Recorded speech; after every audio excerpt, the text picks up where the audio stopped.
বিজয়ের মাস শুরু, প্রথম প্রহরে শিখা চিরন্তনী মুক্তিযুদ্ধে বীর শহীদদের প্রতি শ্রদ্ধা। 3 কোটি ডোজ ভ্যাকসিন বিনামূল্যে বিতরণ করবে সরকার, সেরামের সাথে চুক্তি মন্ত্রিসভায় অনুমোদন।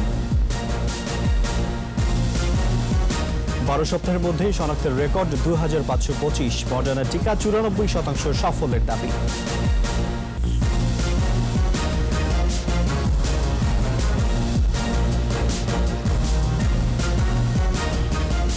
ছিলেন ফার্স্ট সিকিউরিটি ইসলামী ব্যাংক লিমিটেড সংবাদ শিরোনাম। আমন্ত্রণ জানাচ্ছি রাতের 21-এর সংবাদে। আপনাদের সাথে আছি আমি রাজিউর রহমান। দর্শক, 21 টেলিভিশনের সংবাদ একই সাথে সরাসরি দেখতে পাবেন আমাদের ফেসবুক পেজ www.facebook.com/2124 অনলাইনে। শুরুতে বিজয়ের মাসে আমাদের বিশেষ আয়োজন জয় বাংলা।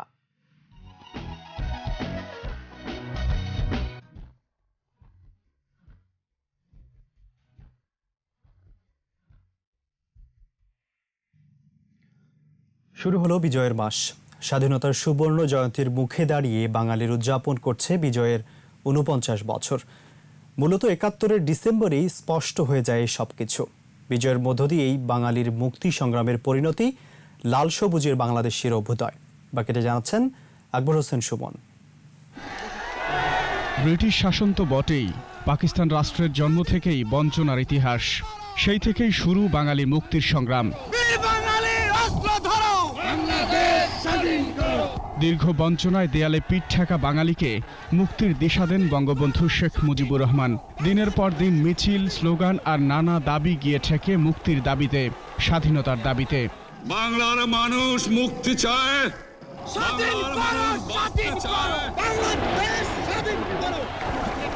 আমরা দেশের মানুষের অধিকার চাই। রেসকোর্সে 7ই মার্চ আসে ঘোষণা, প্রস্তুত হয় বাঙালি। 7 কোটি মানুষকে দাবায় রাখতে পারবো না। 25 মার্চ কাল রাতের পর বাঙালির মুক্তিযুদ্ধ।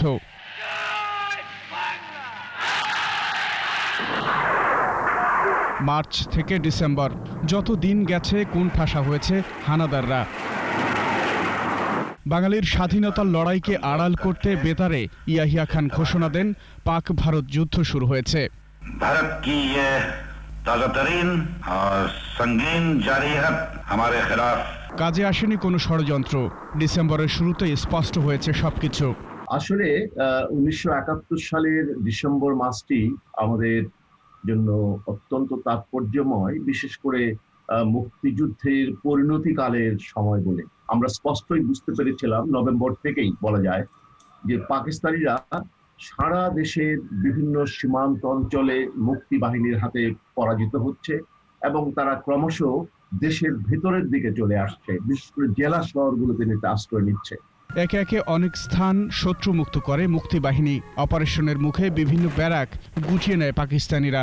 নভেম্বর থেকে শুরু করে ডিসেম্বরের 1 তারিখ পর্যন্ত মুক্তি বাহিনী একচ্ছত্র আধিপত্য বিস্তার করে ফেলে পাকিস্তান হানাদার বাহিনীর উপর এবং 1 তারিখে অনেকগুলো সীমান্তবর্তী জেলা আর অধিকাংশ অঞ্চল মুক্ত হয়ে যায়। হানাদাররা সেখানে থাকতে পারে না। বাঙালি এগিয়ে যায় চূড়ান্ত বিজয়ের পথে। এক সাগর রক্তে আসে মুক্তি, আসে স্বাধীনতা। আকবর হোসেন সুমন, 21 টেলিভিশন, ঢাকা। এদিকে বিজয়ের মাসের প্রথম প্রহরে মহান মুক্তিযুদ্ধে বীর শহীদদের প্রতি শ্রদ্ধা জানিয়েছে স্বেচ্ছাসেবক লীগ। রাত 12টা 1 মিনিটে সোহরাওয়ার্দী উদ্যানে শিখা চিরন্তনে মোমবাতি প্রজ্বলন করে আওয়ামী লীগের সহযোগী সংগঠন স্বেচ্ছাসেবক লীগের নেতাকর্মীরা। পরে ফুল দিয়ে স্বাধীনতা যুদ্ধে শহীদ বীর মুক্তিযোদ্ধাদের প্রতি শ্রদ্ধা জানায়। এ সময় স্বাধীনতা ও গণতন্ত্র বিরোধী যে কোনো শক্তি অপতৎপরতা প্রতিহতের অঙ্গীকার করেন তারা।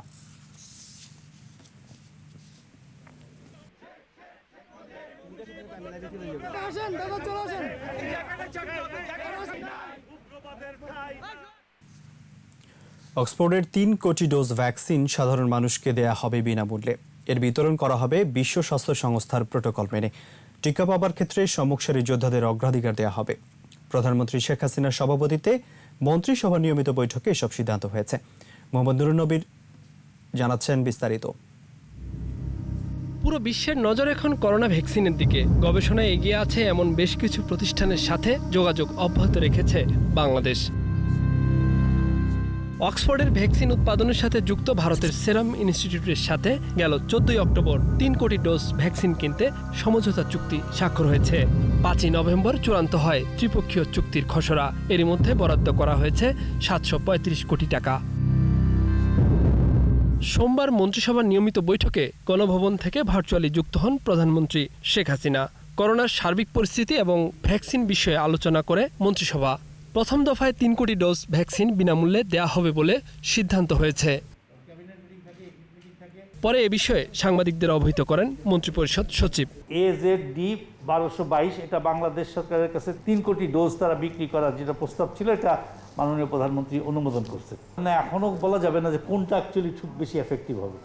তো সেটা WHO এর প্রোটোকল, আমাদের 1 নম্বর কন্ডিশন হলো যে WHO এর প্রোটোকল মানতে হবে। WHO একটা প্রোটোকল দিয়ে দিয়েছে যে প্রথম লটে যে আপনার প্রত্যেক দেশে যে যাবে কারা কারা হবে, যেমন ধরেন ফ্রন্ট লাইন ওয়ার্কার যারা। করোনার দ্বিতীয় তরঙ্গ মোকাবেলায় আরও শক্ত অবস্থানে যাবার বিষয়ে সিদ্ধান্ত হয়েছে বৈঠকে। 7 দিন বলতে এক্স্যাক্টলি 1, 2, 3, 7 দিন বলি নাই, বলছি যে একটা শর্ট টাইম পর্যন্ত তোমরা দেখো যতটুকু সম্ভব স্ট্রং অ্যাকশনে যাও, এরপরে প্রয়োজন হলে আরেকটু ফার্দার স্ট্রং অ্যাকশন। জাতীয় জরুরি সেবা 999 নীতিমালা অনুমোদন এসেছে আজকের বৈঠকে। চালু থাকা 309, 333 এর মতো অন্যান্য সেবার নম্বরগুলোতে কল করলে এ নম্বরে কল চলে যাবে। মোহাম্মদ নুরুন নবী, 21 টেলিভিশন, ঢাকা। দেশে বাড়ছে করোনা সংক্রমণ। গেল 24 ঘন্টায় নতুন করে শনাক্ত হয়েছে 2525, যা গেল 3 মাসের সর্বোচ্চ। আর মৃত্যু হয়েছে 35 জনের। এ নিয়ে মৃতের সংখ্যা দাঁড়ালো 6644 জনে। স্বাস্থ্য অধিদপ্তরের তথ্য মতে পরীক্ষার বিপরীতে শনাক্তের হার 16.43%। বিস্তারিত জানাচ্ছেন স্মৃতি মণ্ডল। 118টি ল্যাবে করোনা পরীক্ষা হয়েছে 15,372। এর মধ্যে 2,525 জনের শরীরে কোভিড-19 উপস্থিতি পাওয়া গেছে। শনাক্তের সংখ্যা বেড়ে দাঁড়িয়েছে 4,64,932। মারা গেছে 35 জন। মোট মৃত্যু হয়েছে 6,644। নতুন 2,539 জন সহ সুস্থ হয়েছে 3,80,711 জন। স্বাস্থ্য অধিদপ্তরের তথ্য মতে 24 ঘন্টায় শনাক্তের সংখ্যা 16.43%। এ পর্যন্ত শনাক্তের হার 16.77%। সুস্থতার হার 81.89 ও মৃত্যু হার 1.43%। জনসংখ্যার ভিত্তিতে দেশে প্রতি 10 লাখে শনাক্ত 2,729.97, সুস্থ 2,235.45 এবং মৃত্যু 39.01। করোনায় এ পর্যন্ত পুরুষ মারা গেছে 5,099 জন ও নারী 1,545। 60 ঊর্ধ্ব মানুষের মধ্যে মৃত্যুর হার সবচেয়ে বেশি, 53.15%। ঢাকা বিভাগের সংক্রমণ হার বেশি এবং সবচেয়ে কম আক্রান্ত বিভাগ ময়মনসিংহ। দেশে এ পর্যন্ত করোনা পরীক্ষা হয়েছে 27,72,701 জনের। স্মৃতি মণ্ডল, 21 টেলিভিশন, ঢাকা। ফাইজার ও অক্সফোর্ডের পর এবার মার্কিন প্রতিষ্ঠান মডার্না করোনা ভ্যাকসিনের জরুরি অনুমোদনের আবেদন জানিয়েছে। ট্রায়ালের চূড়ান্ত ফলাফলে ভ্যাকসিনটি 94% বেশি কার্যকর বলে দাবি করছেন গবেষকরা। প্রতিষ্ঠানটি জানায়, তৃতীয় ও শেষ ধাপের ট্রায়ালে যুক্তরাষ্ট্রের 30,000 স্বেচ্ছাসেবক অংশ নেয়। এর মধ্যে ভ্যাকসিন গ্রহণকারীর মারাত্মক ধরনের কোনো অসুস্থতার লক্ষণ দেখা যায়নি। এরপরে মার্কিন food and drug administration FDA সহ যুক্তরাজ্য ও ইউরোপের রোগ নিয়ন্ত্রক সংস্থার কাছে তথ্য উপাত্ত জমা দিয়েছে মডার্না। 17 ডিসেম্বর এ নিয়ে বৈঠকে বসবে FDA। চুক্তি অনুযায়ী প্রথম যুক্তরাষ্ট্রকে 2 কোটি ডোজ ভ্যাকসিন সরবরাহ করবে মডার্না। আর 2021 সাল নাগাদ বিশ্বব্যাপী 50 থেকে 100 কোটি ডোজ ভ্যাকসিন সরবরাহের লক্ষ্য রয়েছে তাদের।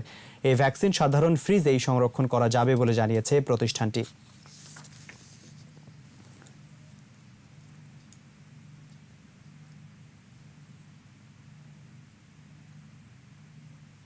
নিচ্ছি বিরতি। স্বাস্থ্যবিধি মেনে চলুন, সুস্থ থাকুন। যখন ফিরছি তখন অন্যান্য খবরের সঙ্গে আরও থাকবে।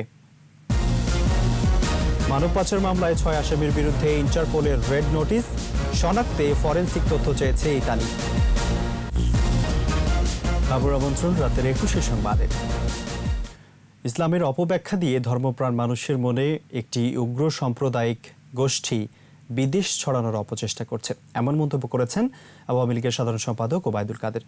সরকারি বাসভবন থেকে শিল্পকলা একাডেমিতে নবীন শিল্পী চারুকলা প্রদর্শনীতে যুক্ত হয়ে সরকারের সরলতাকে দুর্বলতা না ভাবার আহ্বান জানান তিনি।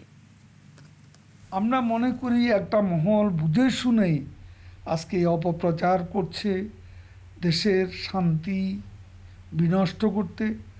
তারা নানাভাবে উস্কানি দিচ্ছে ধর্মীয় উন্মাদনা সৃষ্টির, যা একদিকে ইসলাম বিরোধী কাজ, অপরদিকে সংবিধান ও প্রচলিত আইনেরও পরিপন্থী।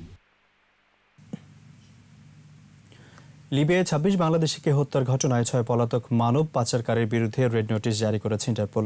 বাংলাদেশ পুলিশের অপরাধ তদন্ত বিভাগ সিআইডির অনুরোধে এই নোটিশ জারি করে ইন্টারপোল। এরই মধ্যে ইতালিতে এই নোটিশ সাড়া দিয়ে ফরেনসিক তথ্য উপাত্ত চেয়েছে। পলাতক ৬ জনের বিরুদ্ধে চাকরির প্রলোভন দেখিয়ে বিদেশি পাচার, আটকে রেখে মুক্তিপণ আদায় ও হত্যার অভিযোগ রয়েছে। রিপোর্ট আরও জানাচ্ছেন দুরি মল্লিক। লিবিয়ার মিজদাও শহরে গেল ২৮ মে পাচারের শিকার হয়ে প্রাণ হারায় ২৬ বাংলাদেশি। ইউরোপে ভালো চাকরির প্রলোভন দেখিয়ে লিবিয়ায় নিয়ে গিয়ে ৩৮ বাংলাদেশিকে জিম্মি করে রাখে পাচারকারীরা, নির্যাতন চালায় ও মোটা অঙ্কের টাকা দাবি করে।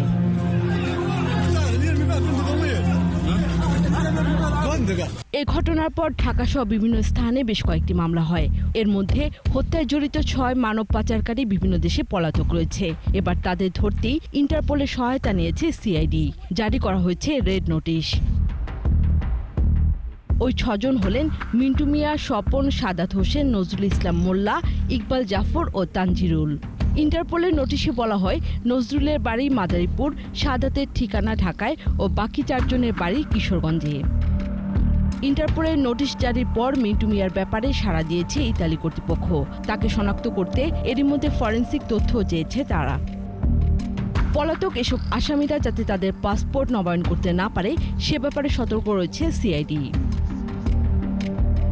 দুলি মল্লিক, ২১ টেলিভিশন। সিলেটের এমসি কলেজ ছাত্রাবাসের সংঘবদ্ধ ধর্ষণের ঘটনায় ডিএনএ পরীক্ষায় ৪ জনের জড়িত থাকার প্রমাণ মিলেছে। পুলিশ জানিয়েছে রিপোর্টটি হাতে পাওয়ার পর বিশ্লেষণ চলছে।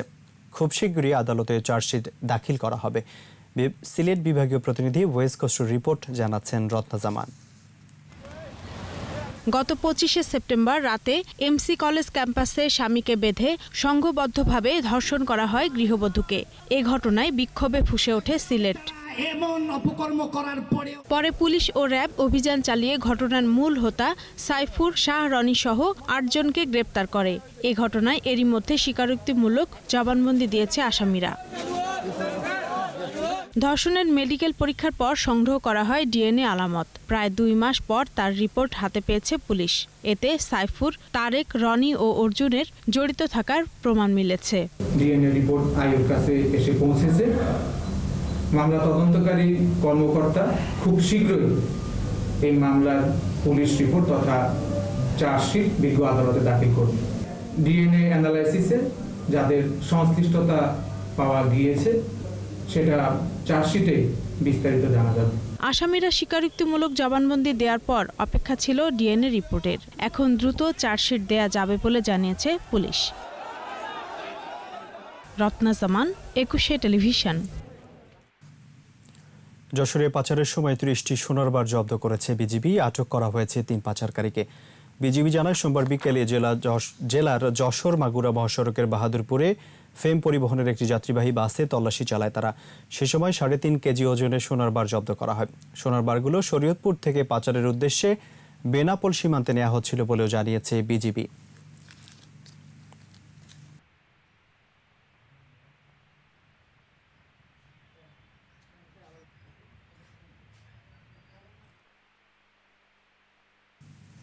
এবার সংস্কৃতি সংবাদ।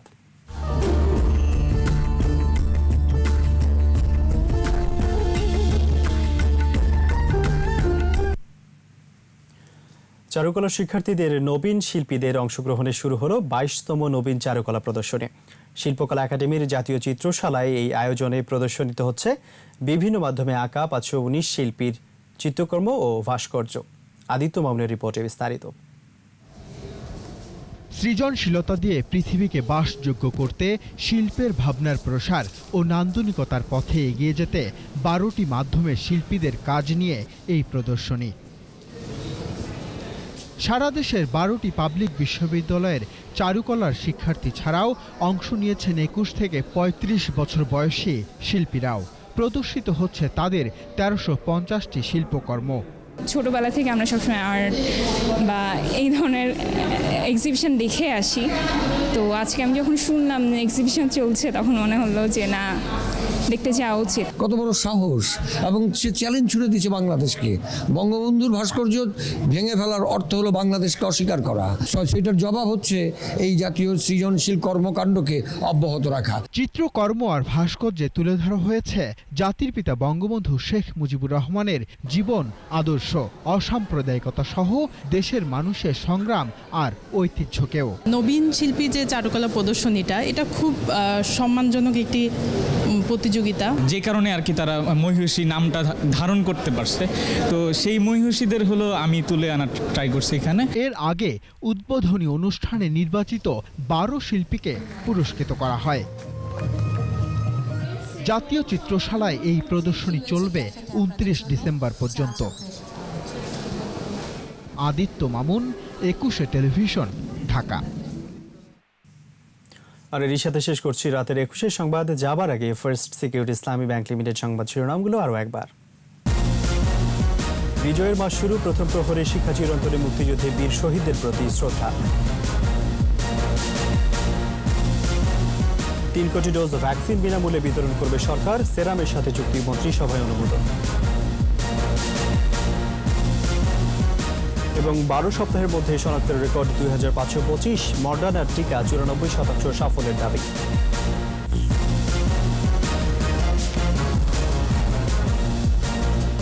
সর্বশেষ খবর জানতে ডায়াল করুন 2021 নম্বরে, ভিজিট করুন 21.com এই ওয়েবসাইটে। এছাড়া ফেসবুকে লগ ইন করতে পারেন facebook.com/2124 অনলাইনে। 21 খবর দেখুন, 21 সাথেই থাকুন। স্বাস্থ্যবিধি মেনে চলুন, সুস্থ থাকুন।